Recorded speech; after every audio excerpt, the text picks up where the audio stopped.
তৃণমূল কংগ্রেসের রাজ্য সভাপতি সুব্রত বক্সি মুখ্যমন্ত্রী মমতা বন্দ্যোপাধ্যায় ও তৃণমূল কংগ্রেসের যুবরাজ অভিষেক বন্দ্যোপাধ্যায় এর নির্দেশে সারা রাজ্যব্যাপী যে জীবনদায়ী নিত্য প্রয়োজনীয় ওষুধের মূল্য বৃদ্ধির বাড়িয়ে চলেছে সেই নিত্য প্রয়োজনীয় ওষুধের মূল্য বৃদ্ধির প্রতিবাদে আজ হুগলি চুঁচুড়া পৌরসভার অন্তর্গত ১৩ নম্বর ওয়ার্ডের জনপ্রতিনিধি জয়দেব অধিকারীর নেতৃত্বে সাধারণ মানুষকে সাথে নিয়ে এই জীবনদায়ী নিত্য প্রয়োজনীয় ওষুধের মূল্য বৃদ্ধি হল কেন কেন্দ্রীয় সরকার জবাব দাও এই দাবিতে এক বিশাল পদযাত্রা করা হল।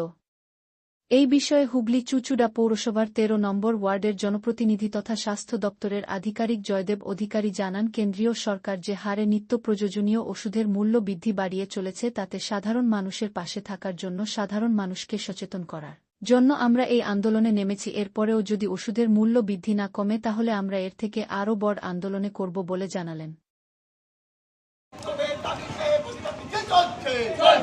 চলবে বন্দে মাতরম বন্দে মাতরম বাংলা যুব সমাজের নয়নমণি অভিষেক ব্যানার্জি জিন্দাবাদ জিন্দাবাদ জিন্দাবাদ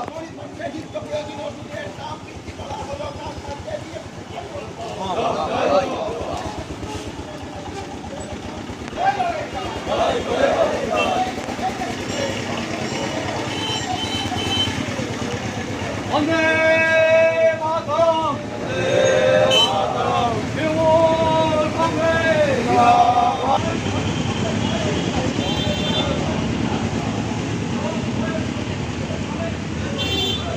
কংগ্রেসের রাজ্য সভাপতি সুব্রত বক্সি ও তৃণমূল কংগ্রেসের সর্বা নেত্রী মমতা বন্দ্যোপাধ্যায়, তৃণমূল কংগ্রেসের যুবরাজ আমাদের সকলের নয়নের মণি অভিষেক বন্দ্যোপাধ্যায়ের নির্দেশে আমরা হুগলি চুঁচুড়া পৌরসভার ১৩ নম্বর ওয়ার্ডে যে মোদী সরকারের নির্লজ্জভাবে দিনের দিন যে ওষুধের দাম বৃদ্ধি করছে তার প্রতিবাদে আজকে আমরা রাস্তায় নেমেছি সাধারণ মানুষকে সাথে নিয়ে। আমরা চাই যে আমাদের প্রতিবাদের কণ্ঠস্বর যেন দিল্লি পর্যন্ত পৌঁছায়।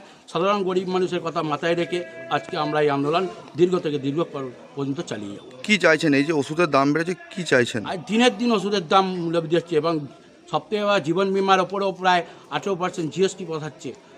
আজকে নির্লজ্জভাবে এই কাজগুলো একতরফাভাবে করে যাচ্ছে, তার জন্যই আজকে তৃণমূল কংগ্রেস রাস্তায়।